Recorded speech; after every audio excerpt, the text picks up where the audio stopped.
Hello friends, welcome back to my channel. আশা করি তোমরা সবাই খুব ভালো আছো, সুস্থ আছো। আমি ভালো আছি এবং সুস্থই আছি। তো আমি আজকে কাকে নিয়ে কথা বলতে এসেছি? আমাদের দিদাকে নিয়ে। দিদি বলাটা ঠিক না, দিদাকে বলি কেন, দিদা বলে অভ্যস্ত তো। হ্যাঁ, টুনি দিদাকে নিয়ে কথা বলতে এসেছি। টুনি দিদা একটা ভিডিও করেছেন, সেখানে স্যান্ডিকে একটা সাজেশন দিচ্ছেন, বা স্যান্ডিকে বলতে পারো যে খুব উৎসাহ দান করছেন, বাহবা জানাচ্ছেন। কারণ স্যান্ডি একটা রোস্টিং ভিডিও করেছেন। কাকে নিয়ে তোমরা সবাই জানো, কাকে নিয়ে রোস্টিং ভিডিওটা করেছে। তো স্বাভাবিক, সুতপা ছাড়া কি আছে?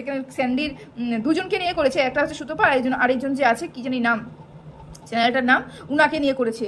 ওই যে বাড়িতে যে দোকান আছে উনাকে নিয়ে করেছে। তো যাই হোক, তো স্যান্ডে দুজনকে নিয়ে ভিডিও করেছে। তো সেটাকে আমাদের দিদা আমাদের টুনি দিদা বাহবা জানাচ্ছে, দারুণ হয়েছে স্যান্ডি, দারুণ হয়েছে, তুমি দারুণ ভিডিও করেছো। এরকম করে ভিডিও করতে হয়। দিনের পর দিন তোমাকে বিক্রি করে খাচ্ছে, দিনের পর দিন তোমাদের বিক্রি করে খাচ্ছে। ঠিক করেছো, মনের আশ এভাবেই মেটাতে হয়। তুমি যা ইচ্ছা তাই করে যাবে না, একদম ছাড়বে না। মনে যখন যা ইচ্ছা হবে তখন সেরকম করেই বলে দেবে। এই রোস্টিং ফটো যদি ইউজ করতে পারতে বেশি ভালো হতো, কিন্তু যেহেতু ফটো ইউজ করলে না, তাহলে এটা যথেষ্ট ভালো হয়েছে। আরও ইমপ্রুভ করো। এডিটিং তো দারুণ সুন্দর হয়েছে, এই নিয়ে প্রশংসা করে পঞ্চমুখ। তো যাই হোক, তো দিদা এটা স্বীকার করলেন যে দিনের পর দিন যাকে বিক্রি করে খাওয়া যায় তাকে নিয়ে তারপরে বিক্রি যদি করি, যাকে আমি বিক্রি করছি তার মানে তার মনের মধ্যে একটা খুব একটা রাগ জন্মাতেই পারে, তার জন্য সেটা আউটবাস্ট হতেই পারে। তাই তো দিদা, তুমি স্বীকার করলে তো? কারণ তুমি কিন্তু কিছুক্ষণ আগেই বললে স্যান্ডিকে এই কথাটা। তাহলে দিনের পর দিন যখন তুমি সুতপা বিক্রি করে খাও, সুতপার পিন্ডিটা চটকাও, তখন সুতপা যখন তোমাকে বলে আউটবাস, যখন সুতপা হয়, নিতে পারো না কেন? ও নিজের বেলায় আটিসুটি, পরের বেলায় সিমটি কাটি। আমরা সিমটি কাটি কই, তোমরা কাউ দাঁত কপাটি, তাই না? হ্যাঁ, তো এরকম কাউ কেন? তো নিজের বেলা যেরকম পরের বেলা তো সেরকম হইতে হইব, তাই না? তো স্যান্ডির ক্ষেত্রে যদি স্যান্ডি খুব ভালো করেছে, তাহলে আমি মনে করি সুতপার ক্ষেত্রেও সুতপাও খুব ভালো করে। দিনের পর দিন সুতপাকে বিক্রি করে খাচ্ছ, দিনের পর দিন সুতপাকে নিয়ে কথা বলছো, তাহলে সেটা যদি আউটবাস্ট হয় সেটা তো ভালো কথা, তাই না? মনের আশ সুতপা ঠিক মিটিয়ে দেয়। যাই হোক, এতটুকু বলেছে, এতটুকু তোমাকে আমি বলতে আসলাম। আচ্ছা, এরপরে তুমি যাকে নিয়ে বলেছো সেটা হচ্ছে টিনা। একটা কথা আমি আমার ভিউয়ার্সে জানাতে চাই, সেটা হচ্ছে এই জগতে আমরা প্রত্যেকটা মানুষ কিন্তু বলে থাকি একটা ছেলে এবং একটা মেয়ে সমান অধিকারী বা অধিকারী। তো এখানটায় আইনের ক্ষেত্রেও কিন্তু একটা মেয়ে এবং একটা ছেলে সমানভাবে ভাগ পাবে একটা বাবা মা সম্পত্তির উপরে, তাই তো? এখানে ছেলে আর মেয়েকে আলাদা করে কিন্তু আইন পর্যন্ত দেখছে না, তাই তো? কিন্তু আমাদের সমাজে এমন কিছু মানুষ আছে যারা, মানে কি বলবো আমি, মানে একে আমি খারাপ ভাষাও বলতে পারছি না, বয়স্ক মানুষ, আমি খারাপ ভাষাটা কি বলবো, যাদের শিক্ষার অভাব এটাই বলবো, তাই তো? যেখানে যার বাড়িতে নিজের দুটো মেয়ে আছে, যে মেয়ে সন্তানের জননী, সে একটা অন্যের মেয়ের বিচার করছে যে মেয়েটা কিরকম অগোছালো, মেয়েটা কিরকম বেহিসাবি, মেয়েটা কিরকম খরচে, মেয়ে সংসারী মেয়ে নয়, মেয়েকে এরকম ভাবে চলতে হবে, মেয়েকে ওরকম ভাবে বসতে হবে, মেয়েকে ওরকম ভাবে খেতে হবে, মেয়েকে হিসাবি হতে হবে, মেয়েকে গোছানো হতে হবে, মেয়েকে সংসারী হতে হবে। কেন সব কিছু মেয়েদেরকেই হতে হবে? একটা সংসার ছেলে এবং মেয়ে দুজনকে নিয়ে চলে। কোনো একটা দিক যদি কমজোর হয় তাহলে কিন্তু সংসারটা নড়বড়ে হয়। সেটা ছেলে এবং মেয়ে দুটো দিকে কিন্তু সমান শক্ত এবং সমান হলে ধরতে হবে। কোনো মতেই শুধুমাত্রই মেয়েকে নিয়ে মেয়ে করবে এবং ছেলেরা হাওয়া লাগিয়ে ঘুরে বেড়াবে, কোথায় লেখা আছে? কোথাও লেখা নেই। এটা মানসিকতার পরিচয়। এবং এটা আমি কি বলবো, আমার ভাষা নেই। তোমার ঘরে দুটো মেয়ে আছে, আর কিছু বলার নেই। তো তোমার ঘরে মেয়ে থাকার সত্ত্বেও তুমি টিনাকে বলছো যে এই জন্যই ফোনদীপ ওই 5 লক্ষ টাকা তোমার অ্যাকাউন্ট থেকে ট্রান্সফার করে নিয়েছে, এই জন্যই তো তোমাকে টাকা দিত না, তোমার হাতে কোনো টাকা রাখতো না, কারণ তুমি এরকম খরচুলে মেয়ে ছেলে, তুমি সংসারী মেয়ে ছেলে নয়।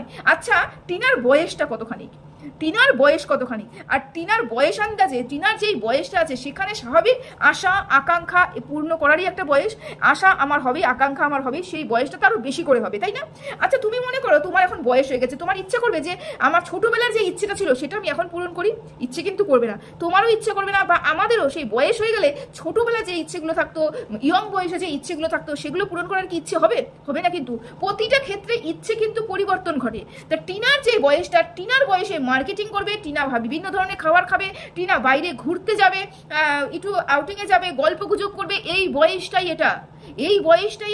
ও কিন্তু মানে হাত খরচা করে কোনোদিনও জামা কাপড় আমি ওকে কিনতে দেখিনি। টিনা একটুখানি বাজার করলো কি করলো না, টিনা একটুখানি ঘুরলো কি ঘুরলো না, দুটো আইসক্রিম বেশি খেলো কি খালো না, প্রত্যেকটা ভিডিও নিয়ে তোমরা নেগেটিভ ভাবে প্রচার করতে বসে পড়ো। কেন? একটা মেয়ের অধিকার নেই? ওর যদি ইচ্ছে করে 5টা আইসক্রিম খেতে পারে, ওর যদি মন চায়, এই ইচ্ছেটা 5 বছর পরে করবে না, এই ইচ্ছেটা ওর 5 বছর পরে হবে না।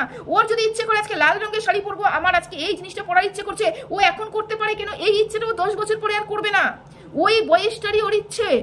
ওই বয়সটার ওটা চাহিদা, সেই মেয়েটা যদি ইচ্ছে পূরণ করতে চায়, সেই ইচ্ছে পূরণের বাধা হওয়াটা যে কত বড় অন্যায় সেটা তুমি জানো?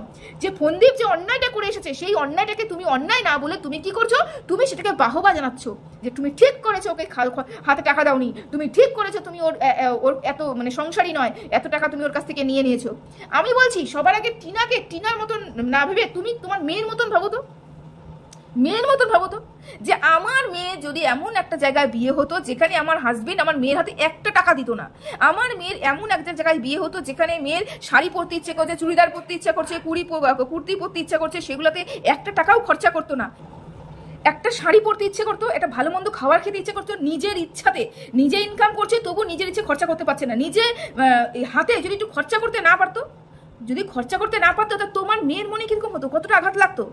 একবার সেই কথাটা, সেই ফিলিংসটা তোমার মনে নিয়ে দেখো ওই মেয়েটার কতটা কষ্ট হয়েছে। হ্যাঁ, মেয়েটা একটা অন্যায় করেছে, তার মানে এটা নয় যে ও মৃত্যুদণ্ড ওকে পাওয়া দরকার। ও এমন এমন অন্যায় করে ফেলেছে যেন একদম পুরো দেশের বাইরে কেউ এরকম অন্যায় কেউ করে না, মানে পুরো ওয়ার্ল্ডে এরকম অন্যায় কেউ করে না, এমন একটা অন্যায় করে ফেলেছে। না, আমি প্রক্রিয়াকে সাপোর্ট করছি না, কোনো দিনও করিনি। তার মানে এটা নয় যে মেয়েটাকে আমি মৃত্যুদণ্ড দিয়ে দেবো। মেয়েটা একটু হাসলে পরে ওকে হাসতে অধিকার নেই, একটু কান্দলে পরে মেয়েটা কান্নার অধিকার নেই, এটা আইসক্রিম দুটো বেশি খেতে পারবে না, দুটো ভালো জামা কাপড় পরতে পারবে না, দুটো টাকা খরচা করতে পারবে না, তাহলে কি হবে? মেয়ে সংসারী না, মেয়ে গোছানো না, মেয়ে সংসার করতে পারবে না, মেয়ে অগোছালো, এগুলো কথা বলতে শুরু করবে। কি কি এগুলো?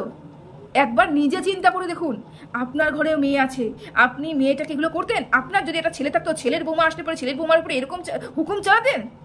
আপনি তো নিজেও একটা মেয়ে।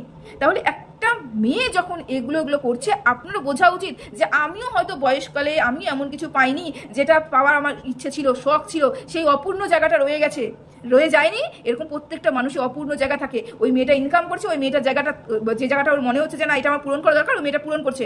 তার মানে এটা নয় যে মেয়েটা যা খরচা করছে সম্পূর্ণটা বিলিয়ে দিচ্ছে। মেয়েটা কেস লড়ছে, সমস্তটা কেস তার নিজের ইনকামের টাকাতে লড়ছে। তাহলে ভাবতে পারছেন মেয়েটার কত খরচা হচ্ছে? একবার চিন্তা করে দেখেছেন?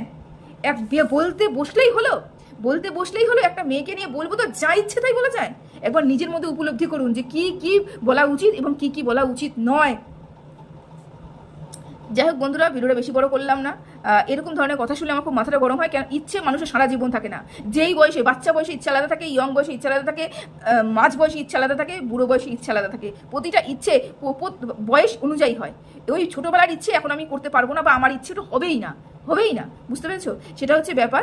তবে একটা কথা অবশ্যই, যে হাত খালি করে কোনোদিনও খরচা করতে না, যেটা টিনা করেও না। কারণ টিনা যে খরচাটা ওয়াইটির থেকে যে ইনকামটা করছে তার বেশিরভাগ অংশই কিন্তু তার কেস লড়তে চলে যাচ্ছে। তার মধ্যে কিছু সংখ্যক যদি খরচা ও নিজের জন্য করে, ভালো থাকার জন্য করে, ভালো রাখার জন্য করে, ভালো কি বলবো, নিজেকে ভালোবেসে করে, তাহলে ক্ষতি কি? একটা মেয়ে বলে সংসার করতে পারেনি বলে, তাই বলে কি বলা হচ্ছে যে একটা খরচা করছে বলে সে সংসারই নয়?